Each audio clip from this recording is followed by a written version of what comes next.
Hello and welcome to the Gold Goats and Guns podcast for April 25th, 2025. My name is Tom Luongo, and we have a lot to talk about. And after the last two episodes with Caitlin Long and Brent Johnson, it's almost like we have to have the financial heavy hitter trilogy. So we had Caitlin Long, Star Wars. We had Brent Johnson, The Empire Strikes Back, or The Dollar Strikes Back. And now we've got my good friend and compadre Vince Lanci is here of GoldFix in order to talk about, well, I'm not really sure, but I have a distinct feeling it's, I don't think Donald Trump is a Jedi in any way, manner, shape, or form. I think he's the antithesis thereof, but he's the return of something, and it's kind of cool. So I don't know, tariff monster. Let's just go with it. Vince, how are you, bud? What's going on? I'm good.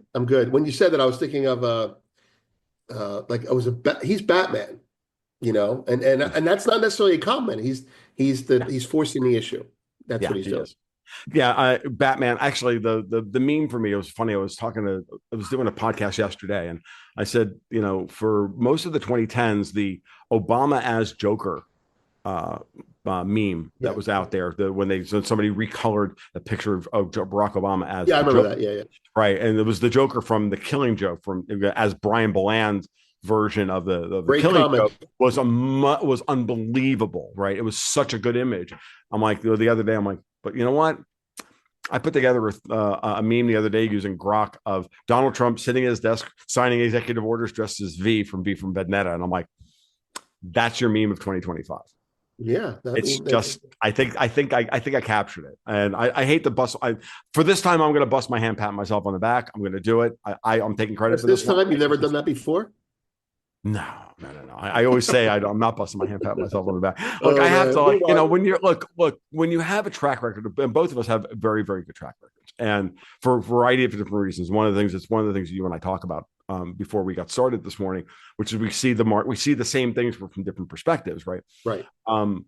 It is very easy to get lost in your own, success, and to let your confirmation bias and let your bias overwhelm your analysis. And one of the things that I really do try to do is to bring on people who are challenged, but who are not going to be adversarial, because I'm already enough of a dick as it is. I don't want to have to defend my turf on my own. But you don't mean mentally challenged, do you? I mean, that's offensive.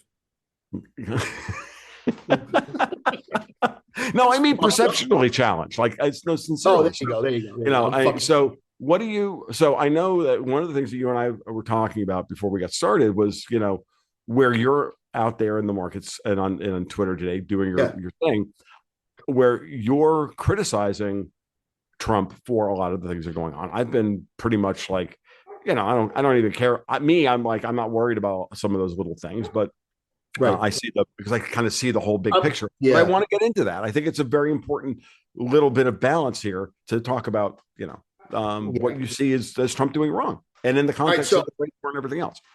Generally speaking, I don't care about politicians that are in charge, but I do care about them having a plan. And look, from conversations with people that have known him over the years and are close with his daughter, I could say the following: he's an actual patriot.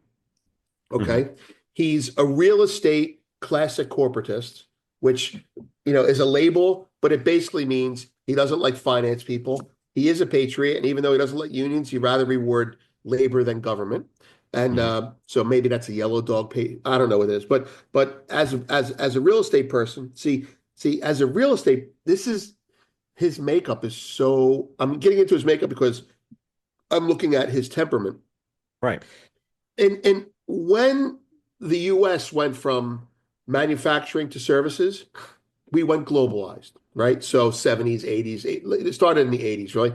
So the thing is, every corporatist who could became an exporter or went to NAFTA. But there's one type of capitalist corporatist that can't, and that's a real estate guy. Real estate people are domestic. You can't sell you can operate overseas, don't get me wrong, but you're locked into domestic. And so what happened is during the whole financialization of the country, right? Leverage, banks, stocks. Well, I'm sure he did well for himself. But his product during the LIBOR years, really, to be honest. LIBOR years, right. His product is limited. He can't sell fucking Hershey bars to India, you know? He can't do those things. He can't cut a deal with China for a supply chain of real estate. He can't do that. And so he shifted to branding, you know? And see, classic, especially New Yorkers, classic real estate people hate fucking finance people. That's why he had no problem bankrupting. Anyway, so going Mm-hmm. forward, Trump won. He had an idea. He surrounded himself with the wrong people. He surrounded himself with sycophants because he was insecure. I can't believe he's insecure at this level, but he was, and it's short circuited. And so with that, like under my belt, I'm like, all right, so here we go. Let me see if he's different, Mm. and his attitude's different. His demeanor is different. He's not acting like a guy who still has to impress the mainstream media. He's dismissive now. Yes. When he talks like at first when he would use those superlatives or actually those simple words, those one syllable words, like we're going, like for example, he talks about the gold one. We're going to find the gold. It's going to be there and it's going to be beautiful. Now, in Trump one, I would have said, God, what the fuck is he talking about? Like, who talks Right. like that? Thinking I want him to talk like an Obama, right? But now I'm watching him because he's saying it with confidence. And I go, oh no, he's a parent talking to 4-year-olds. Yes. And they're all like that. And I go, I'm all about Trump when he does that. And I'm like, I get this now. He's basically projecting, you know? And of course, he's monetizing everything he can for himself. And that's fine, but he's doing everything right. So the last week or two, I started to get nervous because this is where the criticism comes in. I'm looking for signs that there's abandonment, that he's getting frustrated. And Mm. certainly he's a guy who likes to dominate the news cycle. So dominating the news cycle for me means it's like market making. You're just like keep the camera on you, and when something's not going good, you change direction. As a trader, I did that as a market maker. You make a Sure. market and everything, and then you just keep moving like a shark, and then eventually the thing that shows weakness, you pounce on. And the press will just keep locking into you because they want to keep their jobs. And then Mm. he stopped talking. Mm. And he stopped talking because I believe, pretty confidently, I believe he stopped talking because the market started going against him. Stocks were down, which he expected. Okay. The Right. dollar's down, which is a bonus, right? And Mm. oil's down. That's a bonus. So net, it sucks, but he can handle it. And he can always point to Powell. But the bond market started crapping out. And we're going to get into the whole your part of that as well, I'm sure. But then he shut up, and I said, oh, shit, that's not good that he's shutting up, Mm. right? And for a week,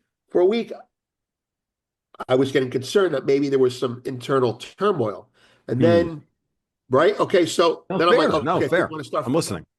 people are going to start quitting on him again, that type of shit. Or Howard Lutnick, who I do not know, except to say that I do not like him. I Mhm. don't like what he stands for. Uh, I was on Wall Street during 9/11, right? So I was there. Without getting into the details of it, except to say that after 9/11, people in my community rallied to help him. And I saw how that turned out. And I said, this guy's, I didn't like him. So anyway, the reason I'm Fair bringing enough. that up is because, okay, Scott Bessent, if he quits, I'm nervous, Yes. right? Okay. If Lutnick quits, I'm happy. Yep. But if Lutnick quits, if Lutnick gets fired, I'm not happy. So because once he starts firing people, even though it might be Mm. the right person to fire, it destabilizes everything. So I was really nervous for a couple of days, and I think I made a sarcastic comment today. Like, I think what did Trump say? He, he said something like, "Hold on, give me a second." It was one of those all caps off the tape things. Uh, he made a comment like, "Oh, I'm talking to Xi. Mm. We're going to have a great deal." Now, 4 years ago, 8 years ago, I would have said, "Oh, shut the fuck up, you lying bastard," right? And then G would be like, "We're not talking," and I would actually think G was being honest. And now here we are 8 years later, and I know that he's not uh, doing anything except speaking to his base because he can't have his poll numbers go too low. Anyway, I'm going off on a tangent, except to Well, say no, that. no, you're really not, Vince. Like, that's just so. So continue. So This this is this important. past week, um, uh, this past week, he got the right person in front of a microphone, right? Scott Bessent is actually becoming a. I thought Bessent was. See, I thought Bessent was a shitty, unconfident person because of the way he was talking, and now I realize he was just nervous because Yeah. he's getting better at it. It's kind of like first time you go up in front of the class, even though you're the smartest kid in the class. It's same idea, right? This stuff's But hard, man. Like, right, yeah, this stuff's yeah, hard. exactly. Uh, and what the Solomon, the chair. This is what made me turn and say we're going to be okay. Okay. At least this is what made me turn and say we're not going bad. Like Trump's not going bad. It's when Goldman Sachs' CEO Solomon said Right. 2 days ago. He said it would really be nice. Basically, he was saying it would really be nice if we heard something from the administration. And I went, ah. Then the administration is going to say something because they prearranged that, right? So that's Right. that. That's the message. And sure enough, the message comes out and the stock market stabilizes. I don't care about stocks in that sense, but the bond market stabilizes. And now I'm like, all right, so he stopped shitting on Powell. I thought they had an accord. I guess I was wrong, or maybe the accord shredded. But now I'm like, Solomon says something, Trump responds, Bessent addresses in a big way, and the Mhm. markets have calmed down. Even if he is bullshitting about this really great deal or that really great deal, he's back. And as long as he don't like what did he talk about today? Oh, I get it. Somebody talked about Greenland, and I'm like, oh, great. That's really fucking what we should be talking about now. But I get it. They're back to their good games. I It know it's is. something we're going to talk about anyway, but I mean, in the context of the stock market, he's changing the subject. Sure. Anyway, Sure. Sure. so I'm I know. happy. I'm happy with the last 48 hours. That's what I'm saying. Well, good. And the last 48 hours are the Thursday and Friday of the week when, okay, so now I'm going to lay out for you what I think is going on with Trump and the news cycle. And this is why you don't have to, this is why you cannot react in real time to things that are happening. Because here's the Right. cycle. This is the lather rinse weekly news cycle. And Trump's never lost control of it from my perspective, which is on Thursday and Friday, he seeds the market. He sees the narrative as to what he wants to, he wants them to react to. Right. So, because they coordinate on Saturday and Sunday. He plays golf on Saturday, and they actually try to turn Right. that against him that he goes and plays golf while they're formulating their freaking plans. Right. So he starts the process of going, all right, this is what we're going to talk about next week. And I'm going to talk about that now. And then I'm going to go play golf. I'm going to shut up for 24 hours. Planting They get seeds. around, they get together. So talking with the Democrats and the media and everybody else and Davos, mostly Davos. It's not the Chinese. And Right. then they sit around all weekend. They circle jerk each other. They work out they get out the whiteboards at the all the millennial millennial and brownstones over in Brooklyn that run this whole fucking thing for Right. the Right. people. Cobble Hill. Right. Yeah, Exactly. thank you. And so then they game plan it all, and they go, okay, so what's our strategy for next week? And then they write down all the talking points that they send out to Emily's list Sunday night. Markets, and that's sent out about 3 o'clock because Sydney opens at about 5. City of London starts its games in the Sydney market, and they start shaping the market for the European Open and then the New York Open, and then they media blitz everything starting at 3 a.m. on the London Open, starting with Bloomberg's and then the Financial Really? Times, and then It's that and fucking then we talk, and coordinated? then Come on. and then we talk about that, and then they dominate the news cycle from Monday and the first part of Tuesday, and then Trump changes the game on either late Tuesday or on Wednesday, Right. Right. and then moves us in a different direction. And then lather, rinse, repeat every fucking week. That's what's been going on. It's been masterful to watch. And he's not slowing down. What did he do after he said, I'm not going to fire Powell on Monday? So on Of Thursday, he course goes not. out there. He goes, I'm fucking pissed off with Powell and all this. Right. And then Right. they formulate them. Oh, good. He's weak on Powell. We can use that. And then Elizabeth Warren comes out and says the president can't put pressure on the Fed chairman and ruin his independence like you didn't do 5 fucking times when Powell didn't cut interest rates to Right. help Joe Right. Biden and Kamala Harris Yeah. back in March. Fuck you, Yeah. you cunt. So Yeah. no, what this is what goes on. And so we had that. They out themselves. They make themselves look fucking ridiculous. Everybody, including Emmanuel Macron, fell for this, Right. going, oh, I think the euro can replace the dollar as the global reserve currency. And everybody looked at him like, the only thing that's going to get replaced here is you. Like, fuck you. This is crazy. I'm like, the only thing he's doing the only market that he is spurring investment in is guillotines. Like that's what's going on there. So that happened, and then what is and then the markets are all jittery, and they're up on Monday and they're down on Tuesday, and all this stuff, all this nonsense. And they open low, and oil's a mess, and dogs and cats really wants us to fucking have a depression. They really do, man. Yeah, they really do. And then Trump says, "Oh, I was never going to fire Powell." Oh yeah. What are you talking about? And that was Wednesday, and then the markets, and then the markets lift because, and now we're talking about Russia and Ukraine. Okay, but hold on. Before you go to Russia and Ukraine, I want to throw a little. Right. Okay. It's funny. It's funny because what you described there, just my own personal perception as it was happening. When he said, "I'm not going to fire Powell," okay, 8 years ago I would have said, "Oh, you can't fucking do that shit, man. You're inspiring your uninspiring confidence, where you're inspiring." Anyway, but now I'm looking at it going, he's talking to 4-year-olds. And what do you say to 4-year-olds? You say, "I changed my mind." You don't justify it. You don't say why. You just say, "No, I'm not going to do it. I'm not going to do it." And then they ask why. And meanwhile, you're already talking about something else.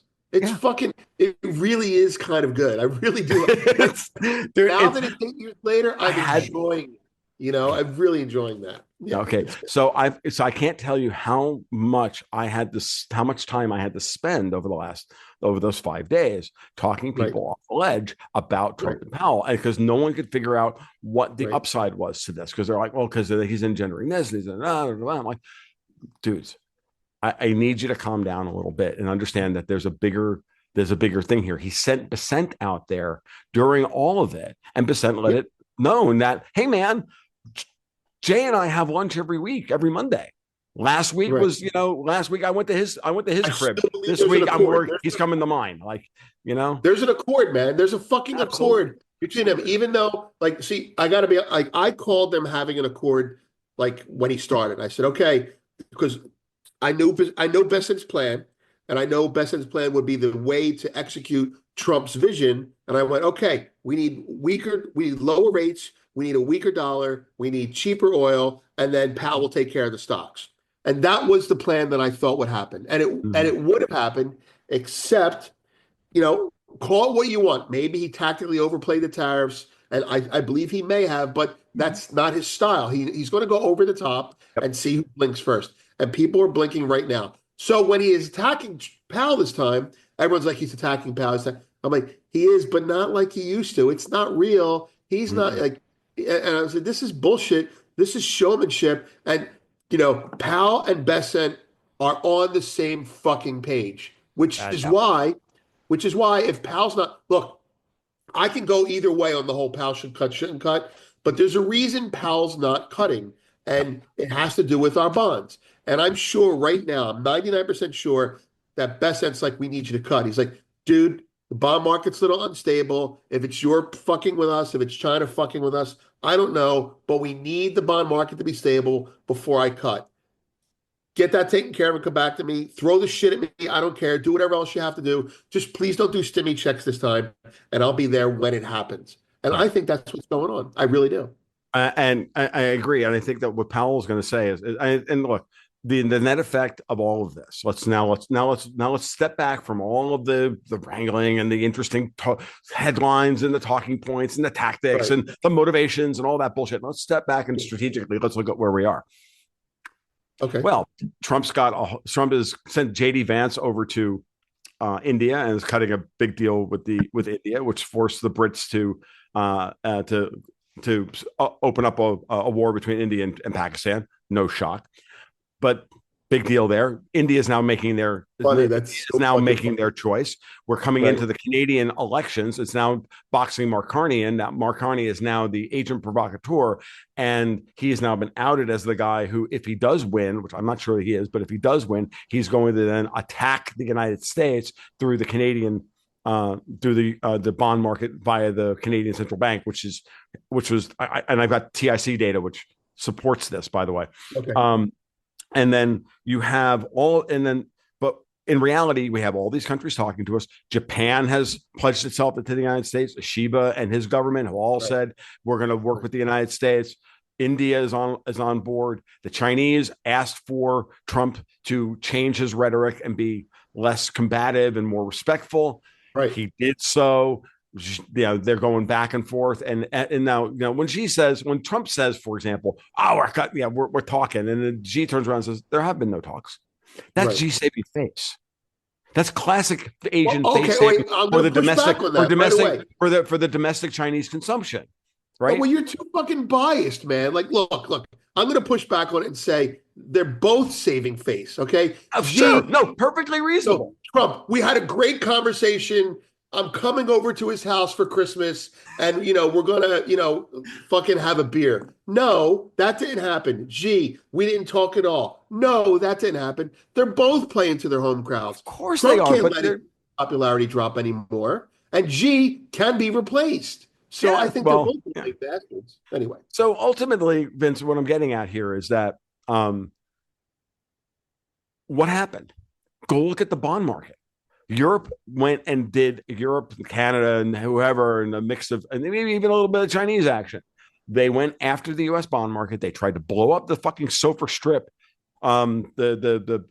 They tried to blow that fucking trade up hard. They failed miserably. Right. And in the end, when you look at the 10-year yield, it hasn't moved. That's right. Net on every Friday afternoon, it's somewhere around 4.3%. It's down 20 basis points one week. It's up 20 basis points on the week. The next week, it's like, the volatility is the story, right? That everybody reacts to. Right. But the net effect is the treasury auctions have been good. Everywhere where the bond market sold off, the treasury auctions were stellar with foreign uptake. And everywhere where you saw them manipulate the perception of the bond curve, of the yield curve, meaning sell off the long end of the curve, buy the short end of the curve, the belly between 6 months and 3 years, and create an inversion.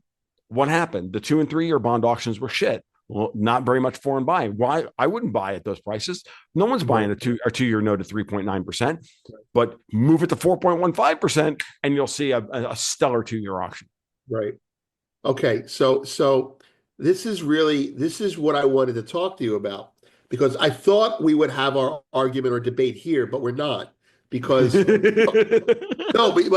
but what I'm saying is, again, from a different discipline, I'm going to agree with you without saying you're right. Meaning, I don't think you're wrong at all. I really don't think you're wrong. But look, I want to walk through what happened starting April 4th for me. Okay, go ahead. Because there are 3 words that are going to come out that would not have come out had I not talked to you about this at different times. And those 3 words are European financial propaganda.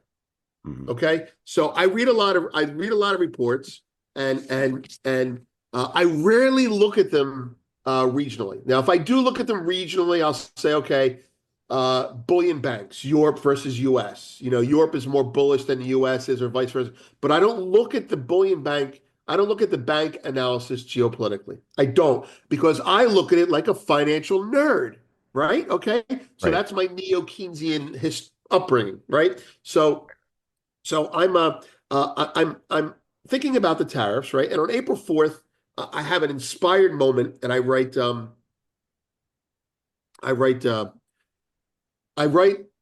the morning. I say, look, this is on my radar. It's really not going to happen. There's no fucking way it can happen. But if stocks, the dollar, and the treasuries drop, meaning people don't throw their money out of stocks into treasuries, then that's a sign that things are going bad. And that's a sign that foreigners are pulling their money out for whatever reason. And if they were to do that, then Powell can't cut. And I called it the worst case scenario. And I said, I remember that. Well, not the worst case scenario, right? And this is where it starts. Okay. This is where it starts. So April 4th, the market did what it did. And then a couple of days later, I'm like, it's starting to happen. So I'm already thinking that way. And then I start seeing some analysis from like 3 banks: Deutsche Bank, okay, SocGen, okay, Societe Generale. right, and Credit Agricole. Okay, so three And Credit European Agricole. banks, Okay. Yep. right? Yep. Three European banks and no American banks. Now, the American banks are saying, hey, we're keeping an eye on this, kind of like what I was saying, right? Hmm. But the European banks are saying it's happening. The thing that I was describing, it's happening. But now, mind you, I'm fucking sucking it up. I'm reading and taking it all in, and I'm going, yes, because I understand 1 and 1 equals 2, 2 and 2 equals 4. And I'm like, yeah, this is happening. I look at a couple curves and I go, yeah, that's happening. It didn't dawn on me that they could be doing it a little bit, nudging it along themselves, which is coming from you. And then I went, oh shit, and then I saw the data. I'm like, gold is going up. I'm like, well, it's not the Europeans buying gold, it's the Chinese buying gold. That's what I'm thinking at the time. Right. And I just look back and I go, where are the American banks on this? And at first I said, to show you how your own bias can undermine you, at first I said, well, the American banks aren't saying it. That's because they're long stocks and they're scared. Like, this is me being a doomer. Gold's going up. I'm happy. Everything, I'm like, that type of shit. It's like, our moment in the sun. And I'm like, the American banks are scared. They have nothing to push back on, right? Okay. So then time goes on and things stabilize. And well, then I start hearing you say that it's Europe. That's I initially said China's selling bonds, and I know that they are. I've seen the data, okay, Okay. but I didn't think Europe would sell bonds at all. But they have to be selling bonds because after hearing you, I looked at the currencies and I went, no, just to be a little bit like the dollar's weaker, what's stronger? Okay, the euro's up against the dollar. Fine, I get that, right? Okay, that's what they're doing, right? But then the Swiss franc was up against the euro. I'm like, oh shit, it's all rotating out of dollars into Swiss francs and out of dollars into yen. And I went, okay, that's why our stocks are down. That's why our bonds are down. Oh shit, Europe might be selling too. And I went, oh, maybe they are scared. And then I'm like, then I hear you and I go, oh yeah, shit. They want this to happen. It weakens Trump's position faster. It's like the opposite of Yellen. Remember when Yellen was getting them to buy bonds? Yes. Well, it's the opposite. It's opposite day now. So anyway, I You. went, so now I'm like, okay, now I get it. Everything that I had read and everything that I've written, I stand by. We do have the risk. Mhm. Maybe it's like almost like Europe's trying to create a little bit of a push the bank run concept, like the Atlantic, but with bonds, with their stories. And I went, okay, is China working with Europe? I don't know. Maybe, they're practical, but doubtful, doubtful. But, I go back and I brought it back to America. And I go, what are the American banks saying? And they still saying nothing, still saying nothing, still saying nothing. And then yesterday, there's a post on Zero Hedge. I haven't read it all yet, but I read the headline. I'm like, yep, that's it. The post on Zero Hedge comes out of Goldman Sachs, and the Goldman Sachs analyst basically says, fuck your American exceptionalism going down the toilet. Like, you're wrong.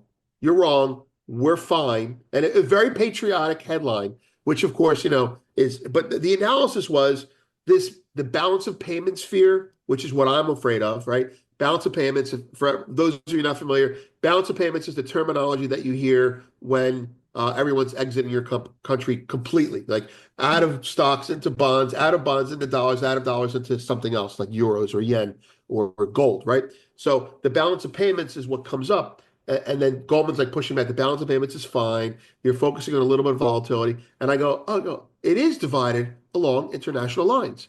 American banks are supporting, and mind you, American banks aren't right of center. They're just basically all about money. And at this point, Mhm. even if they don't like Trump, they certainly like America more than they like Europe, and that's what's happening now. Mhm. I believe I see, without abandoning my analysis, I see it your way as, man, the Europeans are really fucking sneaky. So there Yes, you they go. are. No, and you're absolutely correct. And there it is. I think it's the Goldman Rex sell American narrative sees very little evidence of a U.S. versus rest of the world rotation in stocks. That's the Right, article you're right. talking about. Okay, good. Because That's what I'm talking I about. wanted to get that article because now I'm going to put it in the show notes. Then, so while you were finishing up that point, I was looking through Zero Hedge to try and find that Right. article. So now Now because it'll there's get another lost. there's a thank you. That's really going to be. I think I haven't read it yet, but I'm going to read it. I'm like, oh Mhm. yeah. Now I'm seeing. Look, Goldman CEO Solomon says we'd like to hear something out of the president. President says I'll say something, and I'll send my boy out there. He says something, right? And then 2 days later, Goldman's like, "Fuck you. The U.S. is fine." Yeah, And I'm that's like, this one. there you go. It's like it's a propaganda war now. Now backing off the propaganda a little bit, right? Sure. one of the things that Hartnett had said, American Bank, Bank of America, over the last 3 months has been he doesn't say sell American stocks. Because he's got a lot of equity guys. He'll say big, buy bonds, buy international stocks, which implies sell your American stocks out and Yep. buy gold. So basically it's an arbitrage. Short Mm, American, buy international. They're both going to go down. American will go down faster. sure.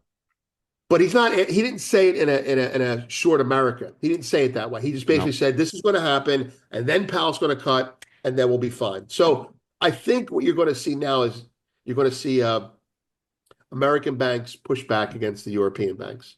Yep. And it's Absolutely. fascinating. Now, interestingly, yeah, so interesting that you said all that, because during your talk, which was excellent, and I really appreciate it, which was that you brought up a thing that I had missed, which is the Swiss franc, and it's because the Swiss franc is the thing that always kind of gets lost. I chart all these other currencies and I forget to look at the Swiss franc. Yep. But by the way, the other two currencies that moved up along with the euro were the Canadian dollar and the British pound.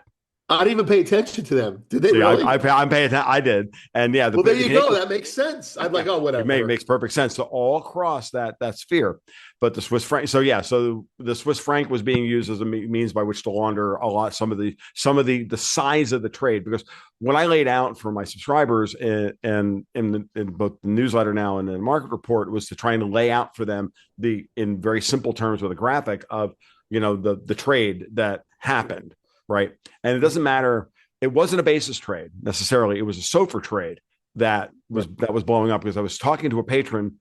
And I mentioned this in the Caitlin Long interview, and who's a financial professional like you guys. And he's like, and dude, he's like, I traded this shit for 15 years and I only barely understand what's going on. But I could see it happeing. So when you dig in, carry trades, they're just advanced carry trades. Right? Yeah. So if you dig into the intraday SOFR trading data from those days, you'll see unbelievable levels of volatility. Like they went after SOFR to break it, and they failed. Right. There were 1 hour and 2 hour bars, Vince. I mean, you as a trader understand this. There were 1 and 2 hour bars where SOFR in the middle of the U.S. trading day moved 30 basis points on unprecedented volume. Right. So someone was attacking, and it was up and down. It was all over the place. And invariably at the end of the bars, they were all like ending flat.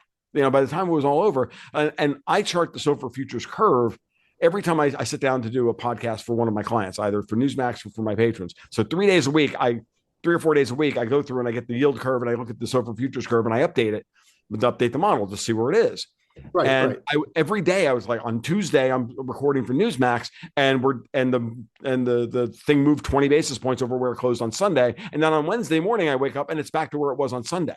That's what the kind of unprecedented volatility that was going on. And since I don't keep that data, I don't chart that. I mean, there's no way I'm going to go back and show this, but you can see it if you just go to the CME's website. And I'll make sure I drop a link to the quote page so you guys can go and dig in and look at the volatility, because SOFR should not move more than 3 to 5 basis points. If it moves 5 basis points a day, that's supposed to be a lot.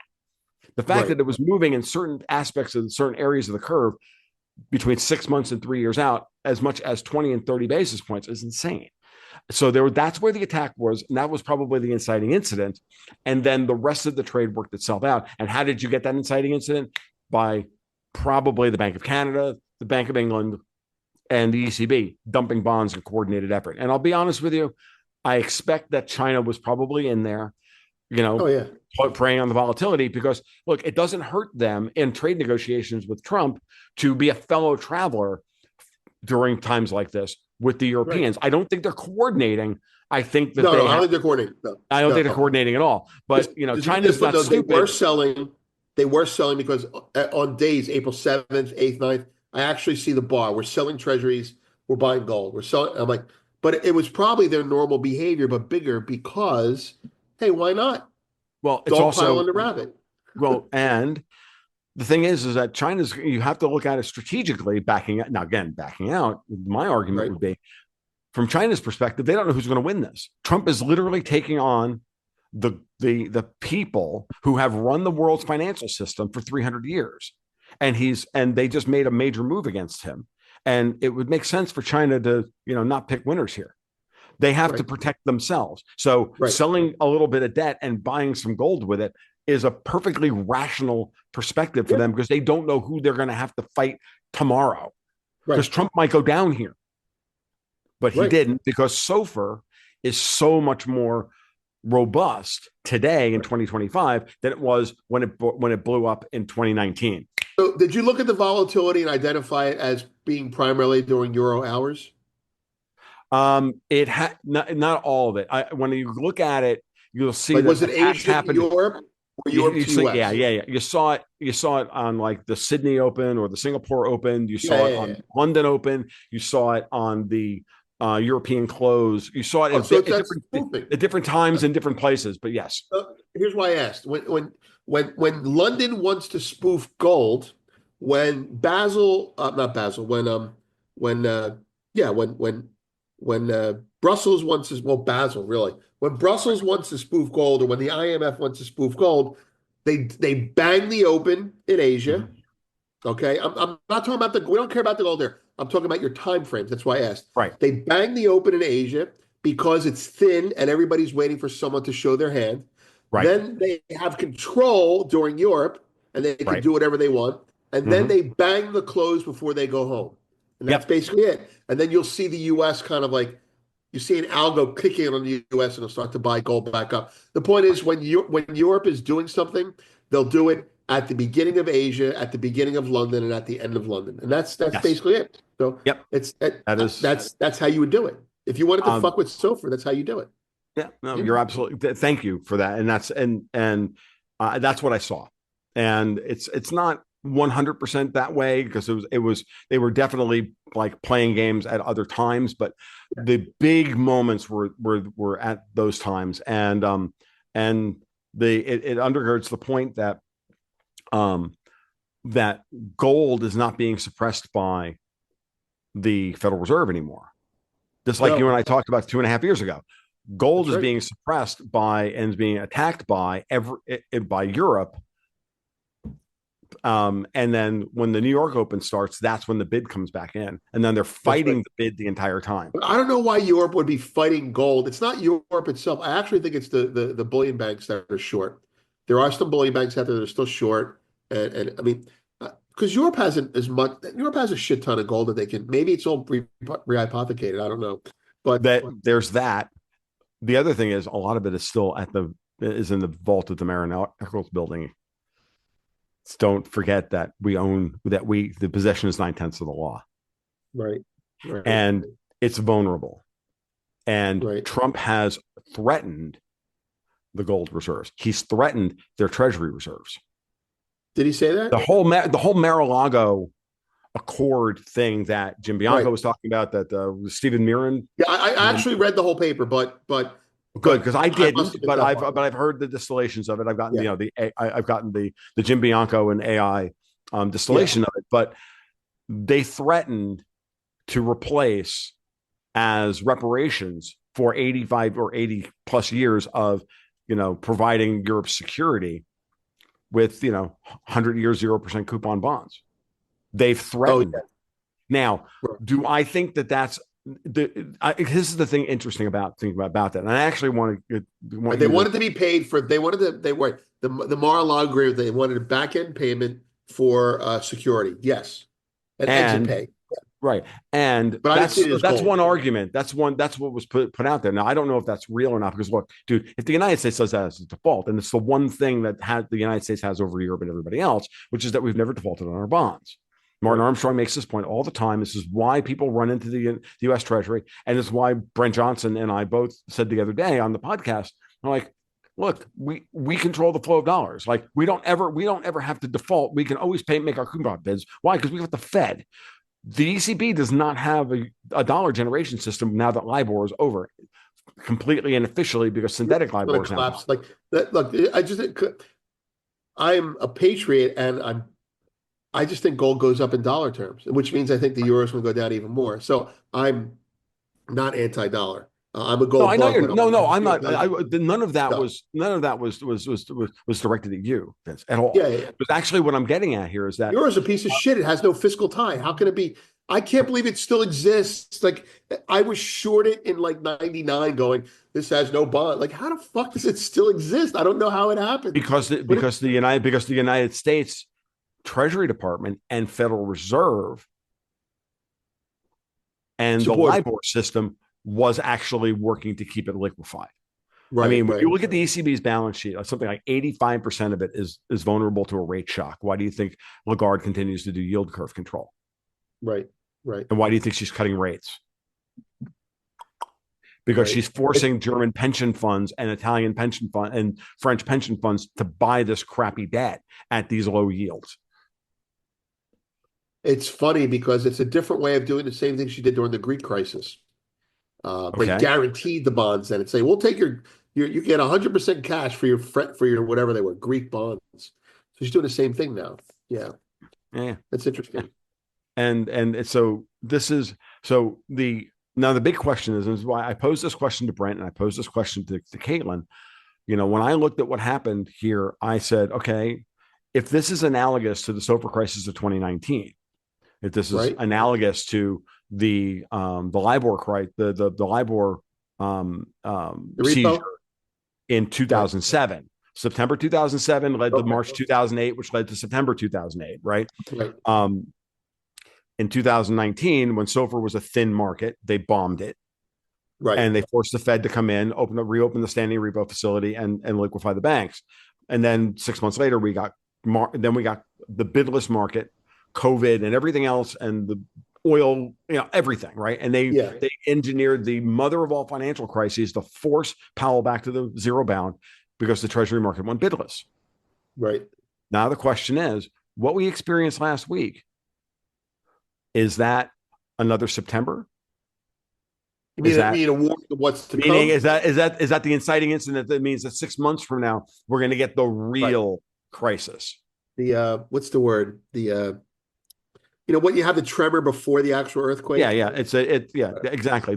In effect, what I'm saying is you have the tremor. Everybody understands the before the earthquake starts, and the Fed comes in. But here's the thing: the Fed didn't have to come in this time. Yeah, yeah, yeah. That was The very Fed cool didn't about come this. in.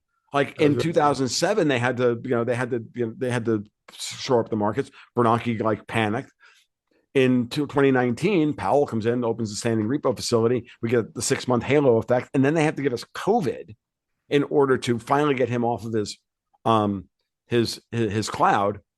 And then because I got the Stone song ringing through my head because I heard it in passing the other day. Hey, you get off of my cloud. And Right, right. then and now today we're staring at an unprecedented move in SOFR and an And Powell unprecedented attack hasn't on done SOFR, anything yet. and Powell didn't Right. do anything. Just like Right. during Silicon Valley Bank and the worst banking crisis since the financial crisis, he raised interest rates in the middle of it. He Yeah, flexed during the worst banking crisis in the United I States know. in 15 years. Yeah. I could shit on him like with the best of them, but I something that he's had to do and he's done very well, I think, over the last 3 years, starting with the fuck up on inflation.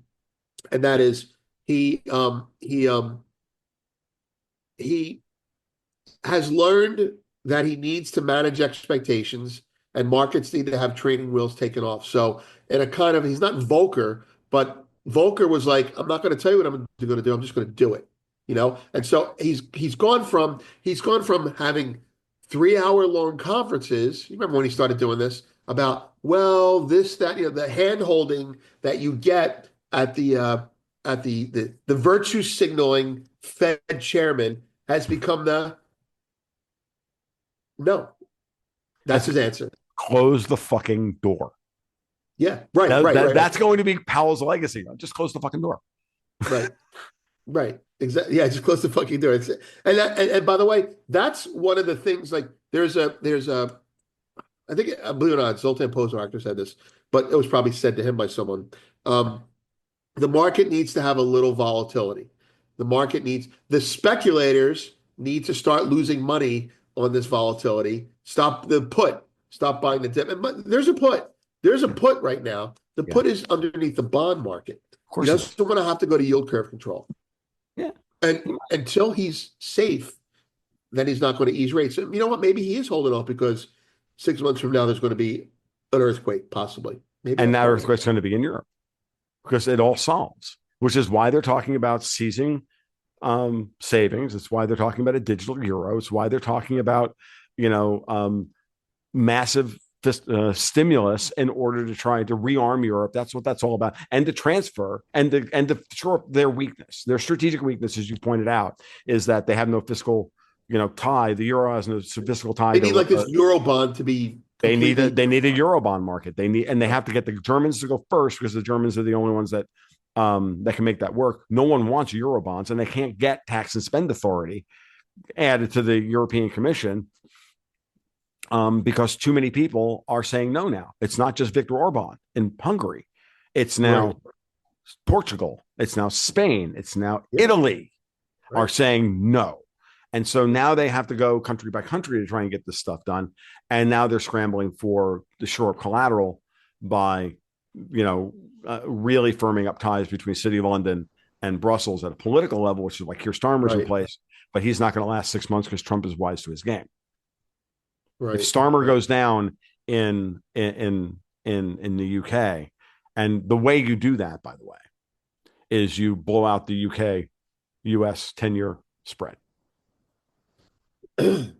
You blow out the gilt market. Now, So that's our counterattack. That's our counterattack to all this. I think so.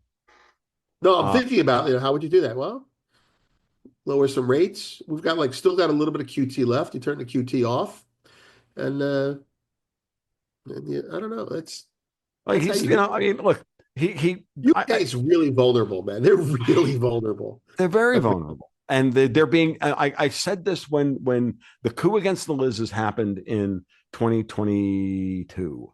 I said, Right. they're being liquidated. This is a coup. It's a coup by the Europeans.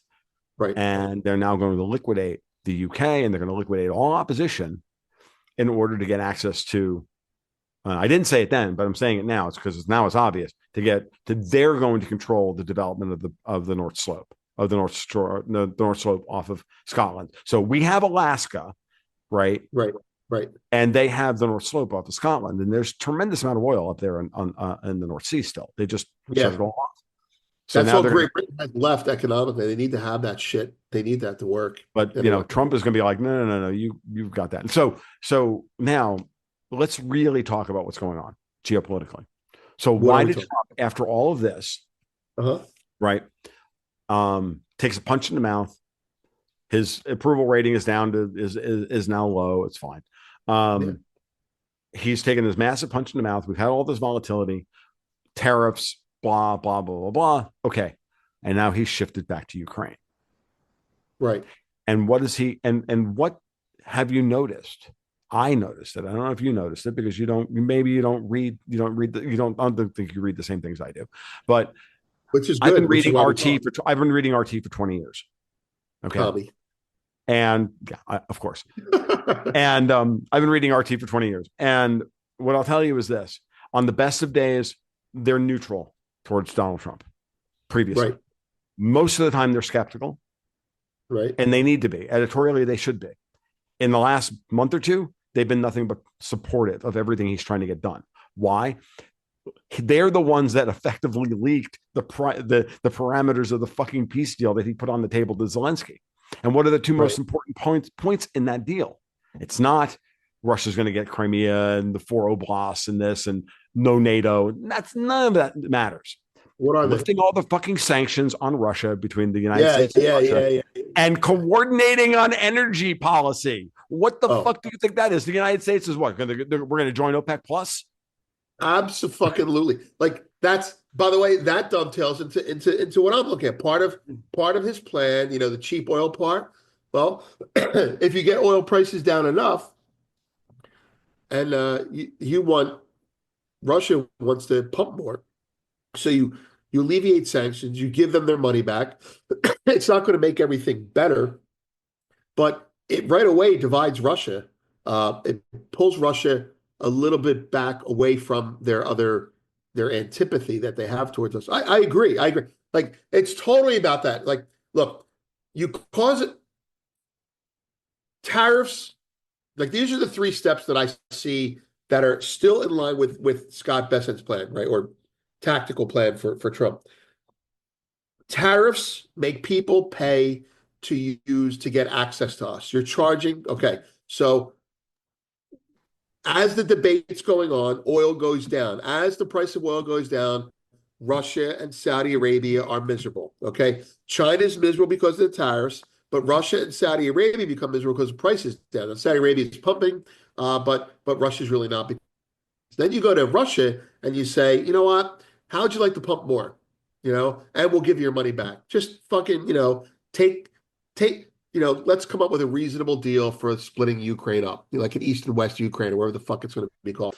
And that's all that matters, as far as I'm concerned. And that allows us to hopefully get to a more stable Europe again. But, who knows? Well, the thing is that what that does, I mean, you're right. And what that really does is it tells you that the bid to recolonize the United States and to destroy Russia is over. The United States and Russia, the leadership of both countries, understand that the only way they survive is if they cooperate versus are set at each other's throats, which is why Davos's next move, obviously, is to try and pin a false flag on Putin. Now, Trump comes out, and what does Putin do in the middle of this? Strategic surgical strikes on Kiev. Right. Hold on before you, because this is where I'm going to push back on Trump, okay? Because I don't know. Admittedly, I don't know.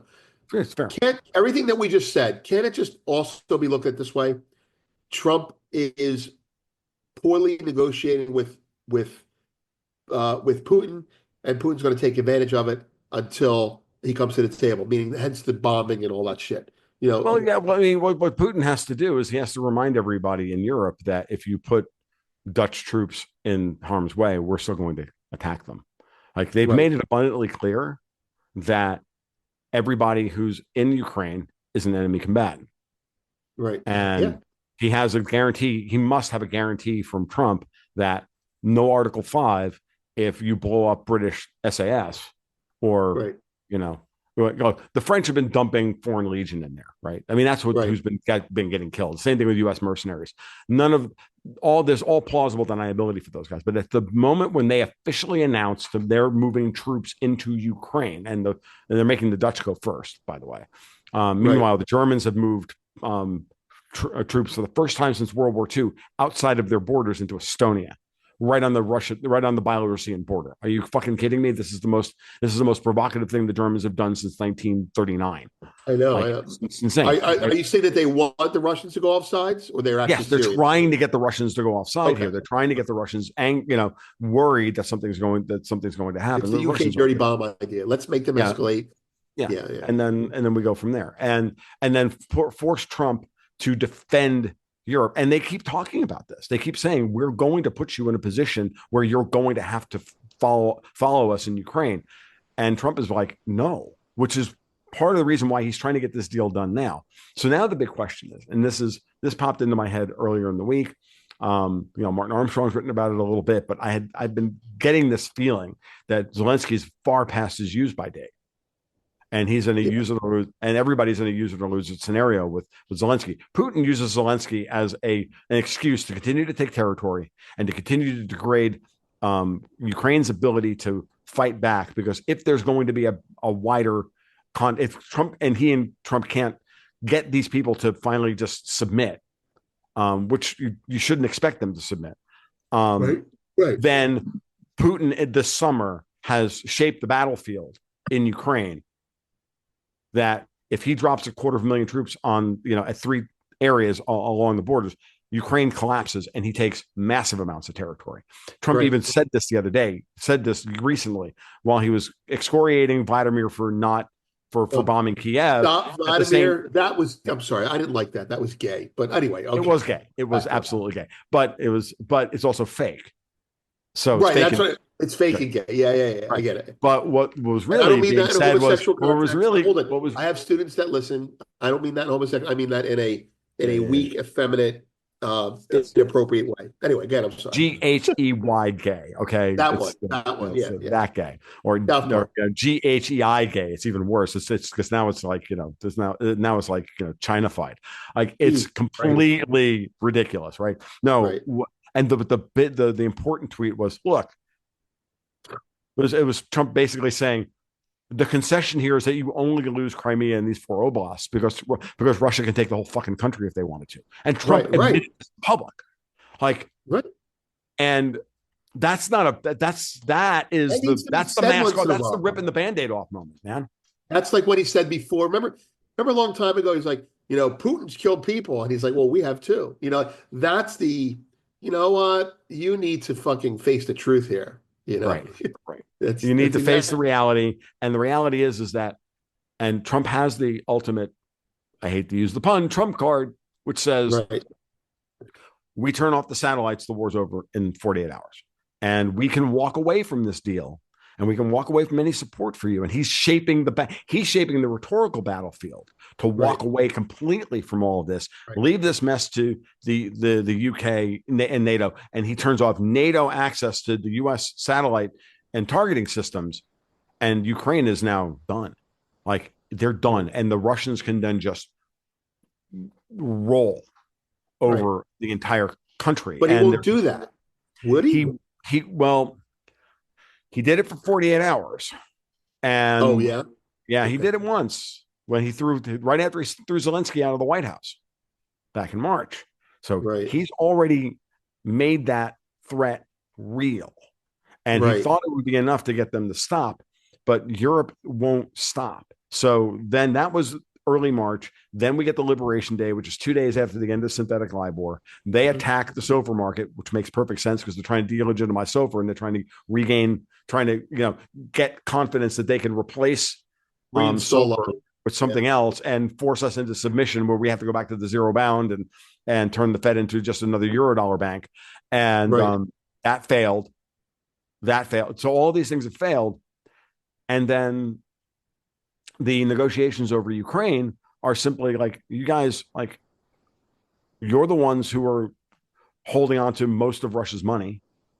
Right. The Zelensky and von der Leyen and all of them have deep financial ties. These people are so fucking corrupt. Right. And they wanted to spend Russia's money before we did. Absolutely. Right. Yeah. Well, what they always wanted us to do was to go first Right. Right. Right. Right. and I remember that. destroy, and then say, "Oh, we're not going to do that. That would be too destabilizing."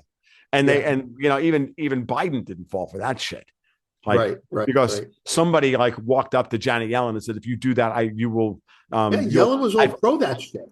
She was, I but remember that. she was absolutely pro all that stuff. But at a certain level, somebody within the Biden administration, somebody inside the American government, turned to the trannies and the millennials running the show at that point. Said, if you do that, you will all wake up. People. You will all wake up with tomorrow with cement galoshes at the bottom of the East River. You will be done. You're not doing that.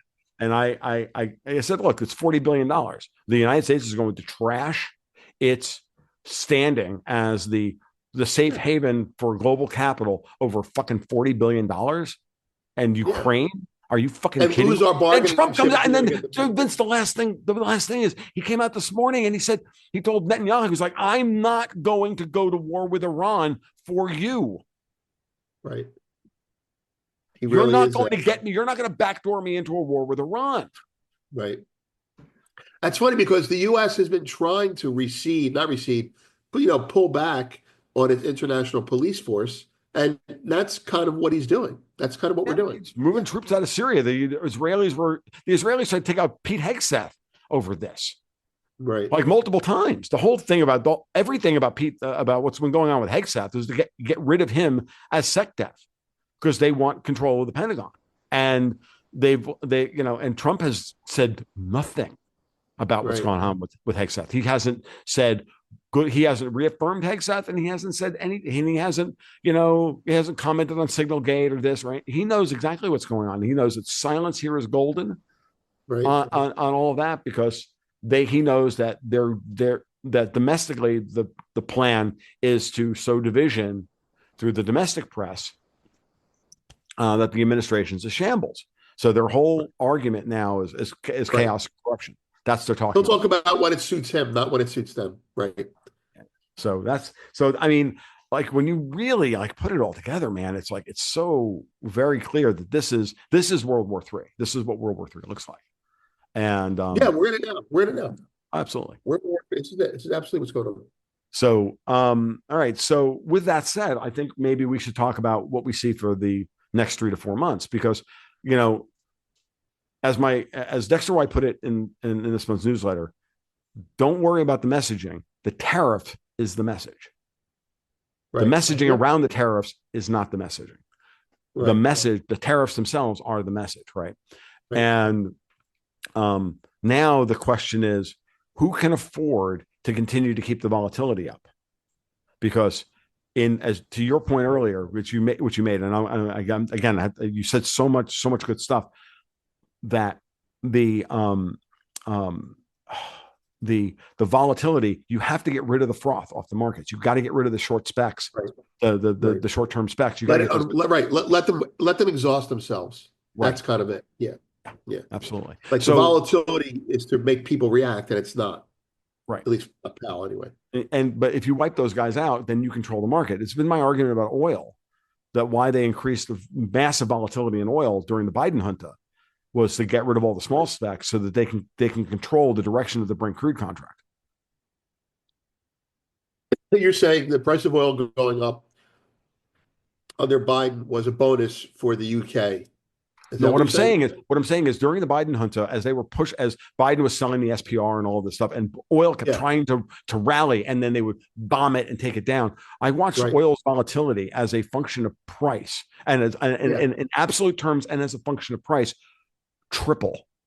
Yeah. On a weekly basis, oil moves $4.50 a barrel. At one point, it was $6 a barrel. Right. On a weekly, like the range on oil, just the range, low to high.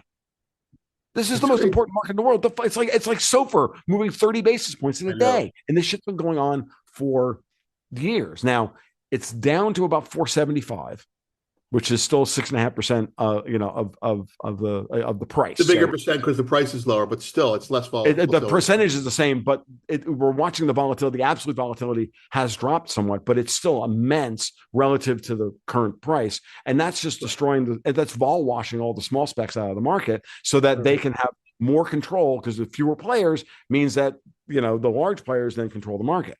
And what did we say? Because we talked about this. So what did we say in previous iterations of the podcast? Well, all that's going to do is ensure that real oil price discovery is going to move off the Brent crude contract. So they're shooting themselves in the foot in the long run, unless they have a backup plan as to where they're going to move the oil price discovery to. That's funny. There's something else that we did. It was under Biden, but it wasn't Biden doing this. When the price of oil went up a lot, what we did was there's an index, right? The Platts index, or the Brent basket, it's called, right? Which is basically the pricing basket, for every oil, right? What we did was we lobbied and had them change the Brent basket to increase its percentage of WTI. Yes. And that was us pushing back against that was the right way to push back. Everybody's looking at Brent. So we're like, you know what? We're going to put more WTI in the basket because it's better for pricing. And eventually that makes local WTI more of an international oil, which is going to stabilize the market in the long run. I think that's what I think. Yeah. But at the time, what it was doing, it helped push the price of oil lower, because, the Brent WTI spread has been. That was it. We sell WTI, then it makes Brent go down. Right. Because we were just hammering. I agree. It's totally what happened. Yeah. So okay. So I guess, we've been talking now you and I have been talking for quite a long time, but this podcast is now at probably getting close to the proper length, which is that, okay, now we got about, 15, 20 minutes to talk about, I think, what do we see in terms of how this plays out this summer? Because again, you've had all these people like shoot a whole lot of bullets. Now, do they wait and rearm? Do we have, do we have volatility all summer? Do we sell in May and come back after Labor Day? Like, what do you, what do you think is this a setup here for the next for the summer? I think that's the actionable part for the people who actually want to trade these markets, even though they shouldn't. Well, I think staying on your theme. I think the first question, like I'm listening to what you're saying, and I'm going, all right, so what's my trade? Well, does Europe have another bullet, or do they use it all? And if they do have another bullet, is Powell ready for it? Yes, because he hasn't used any of his own yet. So I think I think it comes down to um, I mean, it's hard for me to have an opinion because I'm not looking like I Yeah. look at the 5 year and 3 minute timeline, and the 2 month is 4 month timeline is very muddy for me right now. I'm not long gold, I'm flat gold, and I want to get long bonds. That's all I'm doing right now. Like I Okay. might want And to. that's fair. You know I what have I nothing. when, and well, look, how about this one?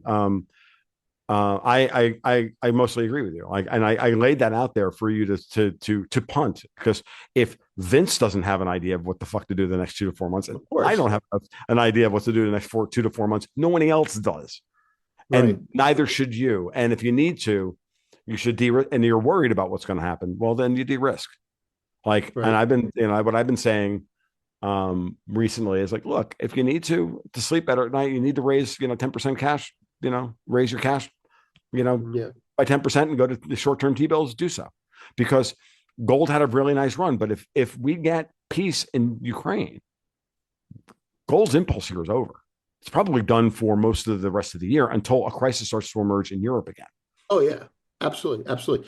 I mean, people have been talking about like, will it ever go back to normal, even if it gets to rushing their money back? And the answer is no, it won't go back to normal. However, if anyone's long this market, they're going to puke on that news, and that's what's going to happen. So I don't want to be.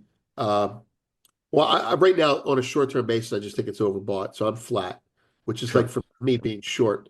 Um, the one thing I got really wrong, and fortunately I didn't have a big trade on.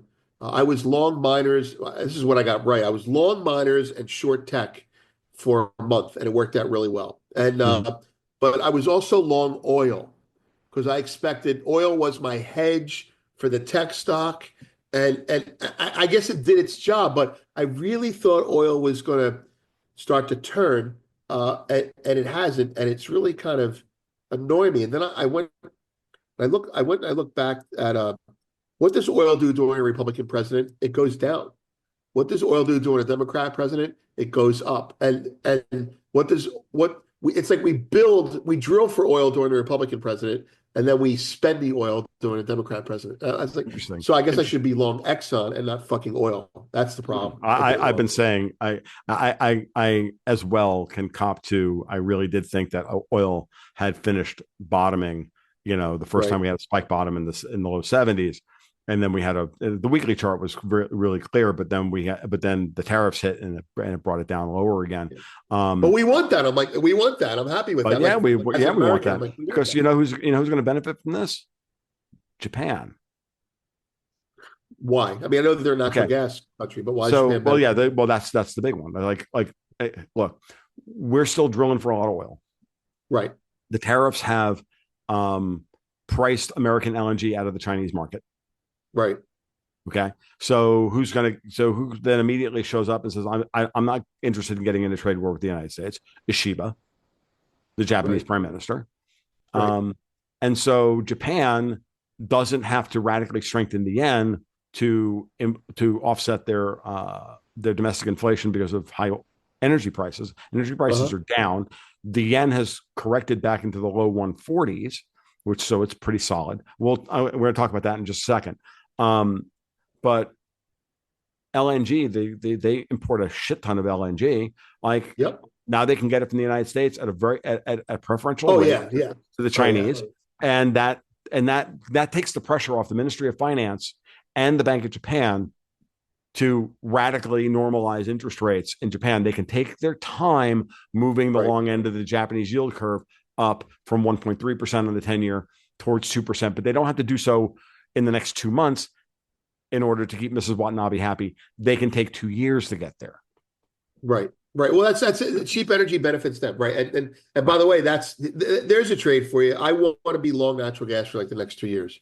Mm-hmm. U.S. Henry Hub natural gas because LNG is just going to make it more expensive for Americans to get natural gas because we're Yeah. just going to keep sending more and more of it out. We'll blow up some more pipelines. and natural gas is up more, But yeah, and I and agree with and you. and To pare and, back and and stuff. natty gas below $4 an MCU, a million BTUs here in the United States is not sustainable for a lot of people. So that's going to have to rise a little bit, but that's fine because if we deregulate here in the U.S., then the interstitial costs, the regime cost on top of the actual you know extraction, the producer cost, and then there's the regime cost. Like there's the cost of the government, the taxes and the tariffs and everything else internally that the Right. United States puts on. You get rid of those, and so you can have natural gas go from like $3 to $3.75 or $4. And if you pull a dollar's It worth of won't hurt the cost. it, Right. it doesn't have Yeah, it right. doesn't have to create incipient domestic inflation if you deregulate the American economy Right. Right. Right. Right. Right. and lower corporate income taxes and everything else. Right. And Trump gets rid of capital gains tax. Could you imagine if he got rid of capital gains tax like he threatened, like across the board? It'll be phenomenal. It'll be phenomenal. Which, by It the would way, be. I just want to throw this in there. That's the next chapter. See, that's the playbook. The Mhm. playbook is the play. I'm going to like you're talking about the next 6 months. Here's the next six Sure, sure, months sure. in Let's terms talk. of I the don't care playbook, what I right? don't. I left that as an open-ended question for you. I don't care. No, no. But Whatever direction you want. this is what I do feel, and I can't, and I don't know which way it's going to break yet. But Mhm. so, Hut, synthesizing Besant's approach and Trump's uh, megaphone. We want low oil, we got it. We want a weaker dollar, we're getting it, and we want to uh, use tariffs either to raise revenue, okay, and to raise revenue. Honestly, Mhm. we're going to raise Yeah. revenue from it, and to get concessions in other areas. Fine, so that's good. The reason that it has to work, the reason I think that he pushed earlier Mhm. than I thought he would, um, but it made sense. I didn't push back on it. It was because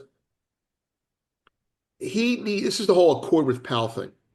Powell, I need you to lower rates. This is before the crisis. Powell, I need you to lower rates. Nope, oil's too high. I'll get oil down. Remember, Trump's a horse trader. Oil comes down because of the tariffs. Powell, I need you to lower rates. I can't do it until the bond market stabilizes. And then Trump says, all right, I'm going to get revenues from the tariffs. And then he's going to go to the senators and congressmen and say, here comes the tax bill. Mhm. We're going to remove some sort of tax, and that's where he wins. If he can Mhm. pivot from the chaos that's going on right now, instigated by him, but that's all part of it, to saying, all right, Russia, whatever it is, Russia tariffs. Once there's progress made on the tariffs, he can say tax cuts, and then he stems his the bleeding in his popularity. He makes sure that the Republicans, the midterm people, come back to him or stay with him, and then he can go to the next plan. Because otherwise, we're not making anything great again. We need No, to. yeah, no, you're correct. That is absolutely So I'm trying to correct. figure out if he's going to do it. When is he going to do it? Is he going to do it? Is he waiting for news, or is like put it this way? If he were to say tomorrow, I'm going to push for tax cuts, I would say too soon Mhm. because he's got these loose things going on. But if he waits too much longer, this is what my concern is. If he Yeah, waits too much longer, then the senator is going to start looking at him saying, no longer a mandate, more of a lame duck. So this is why he yeah, has yeah, to close for Russia and Ukraine. He needs something. yeah. He needs to. That's why I think Zelensky is no longer part of this conversation by the Right, middle but of but by do the they middle want of to May. get rid of Zelensky or just leave him in there as a useful idiot? No, he's backed by all the worst people. He's either going to get taken out internally as Okay, all the war as all the money dries up because Europe doesn't have the money. right, Um, Trump, the Putin right. continues to take and enforce reality on the ground, supporting Trump's position, and um, Powell needs to cut in June. Wait. All right. So here's one question for you to help me like see your mindset. Um, you're telling me in the case of Zelensky, you do not feel that the devil you know is better than the devil you don't know. Like Oh Zelensky's yeah, yeah, Zelensky's absolutely. not Because he's bad. not the devil. You don't know this guy has the tracksuit midget needs to go. Okay, And for everybody, and they're the only people propping him up are all the people that are the ones that we've identified in this podcast are Okay. Trump's implacable enemies. So they're the ones propping him up, and but Okay. they're getting All right. outmaneuvered in every No, other area. it's a matter of So choice. I Canadian agree. elections this weekend are a big deal because that's going to suck up some time when we try to figure out what's going on there. Powell's not going to cut in May, but he's going to have to start cutting. He's going to have to start the second half of the year with a 25 basis point rate cut in June and maybe even a 50. He Right. may cut 50, just like he did in September, not just to make Trump happy, but to acknowledge the um, even like give Trump his due. Yeah, I was late, so I'm going to cut 50. Al cutting is an endorsement of Trump's plan. That's Yes. what I'm waiting for. When Yeah. Powell says 25 basis points are good, I'm like, shit, he sees the bond market is stable. He's not worried about the shit going on with the UK and so forth. And I'm like, oh shit, he's going to push the tax plan now. This like that will be really, really good. I hope that happens. And Yeah. I think that's what's going on. And sending Besant to the IMF to dress it down directly. right. Did you watch Besant at the Okay, IMF? I watched the whole thing. It was fucking awesome.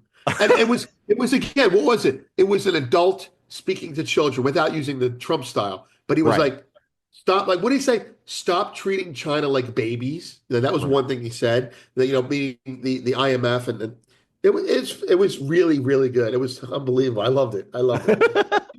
He was I was like, respectful, yeah, but at the same I'm time, so not worried about this. yeah, And Trump's the good Trump's the bad cop. He's the good cop. Trump's like, get rid of the supranationals. He's like, reform the supranationals. We'll get rid of it later. It's funny. I well, think it's actually, I good cop, bad cop is fine. I kind of like calm cops, chaos cops. oh yeah, Trump is your agent of chaos. yeah, Powell and Besant are like, we're right, good. It's all fine. Don't worry about it. right. Yeah, don't Well, worry that's about the it. thing. Like I really think it goes like this. Trump has a vision, and that vision was to make America great again. And at some point, he finally said how. And someone said, this is how. And he said, oh, I understand. Like he sat down with these people and said, oh, I get it. Oh, I get it. Oh, I get it. All right, I'm going to do it. And they're like, no, no, no. He goes, no, no.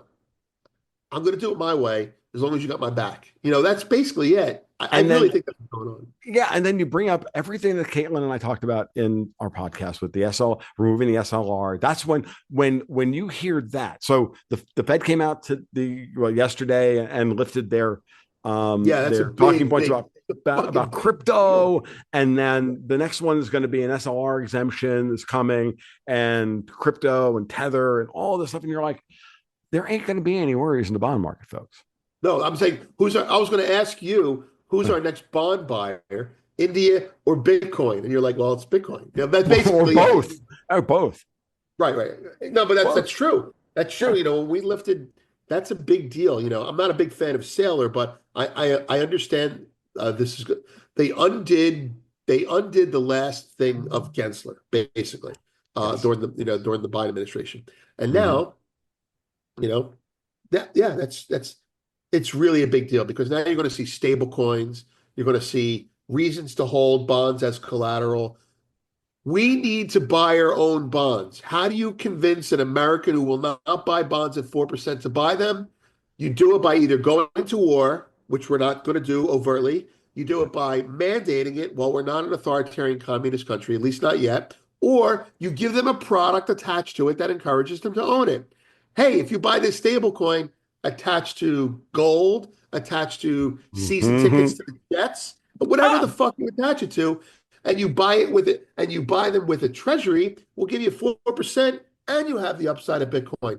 Oh, I'll buy some bonds, and that's it. And that's it. It's product. And I love it because and so as you were talking, guess what? I just checked where we are. This is Friday morning.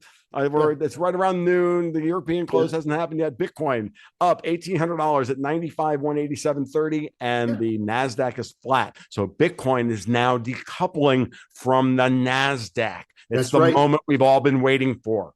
Bitcoin. So my trade last year, coincidentally, was in 23 I shorted TLT and bought GLD, and I went.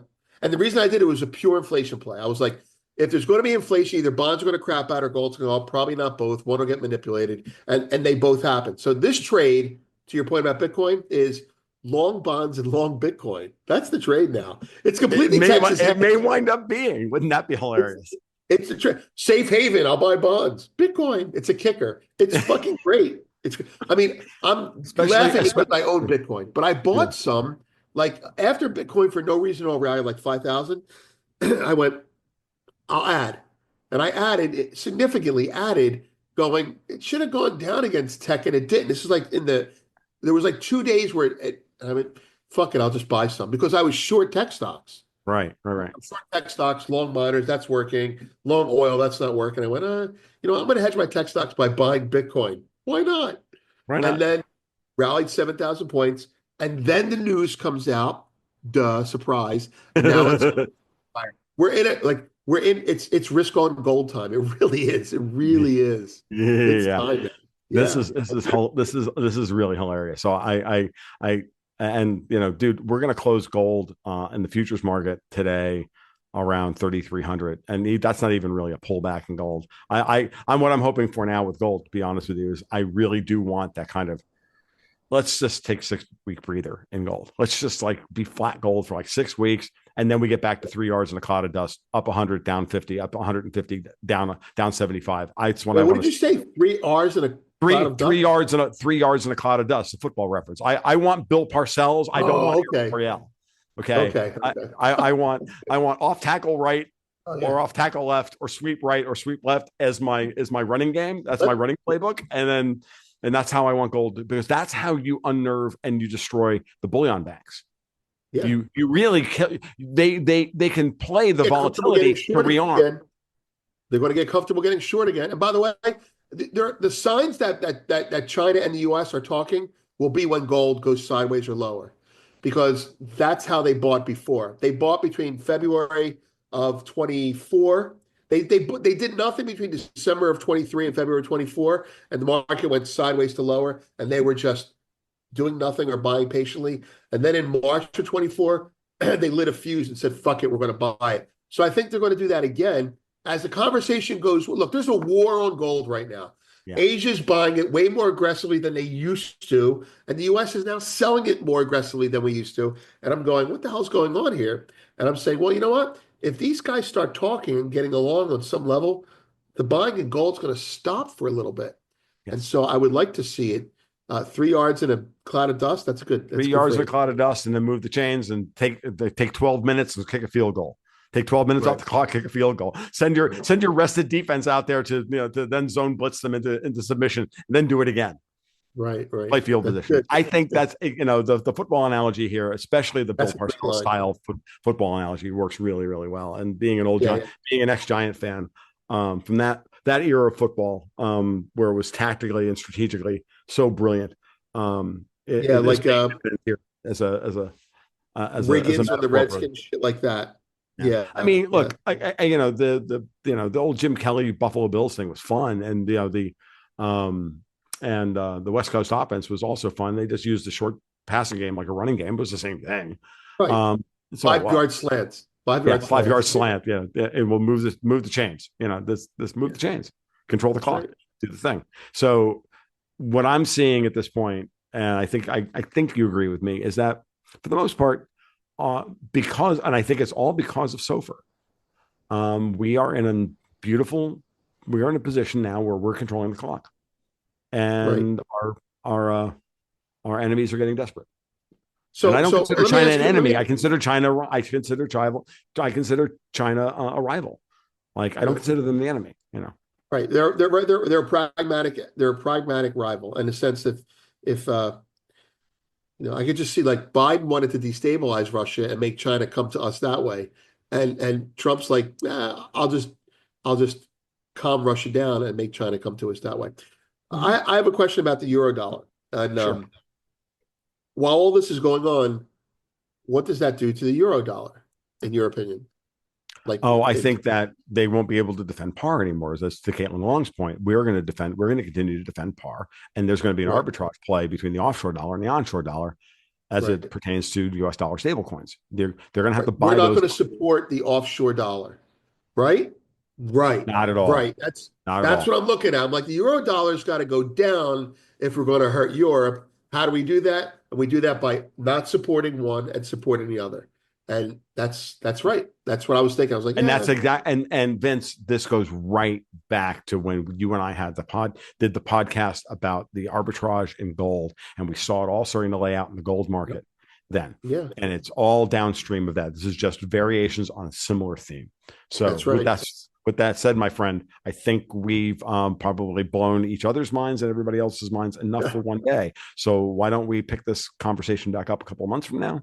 We'll see where we are, and we'll go from there. So thank you. Let everybody know where they can find you and do the thing, do the self-plug. Yeah. And we'll go.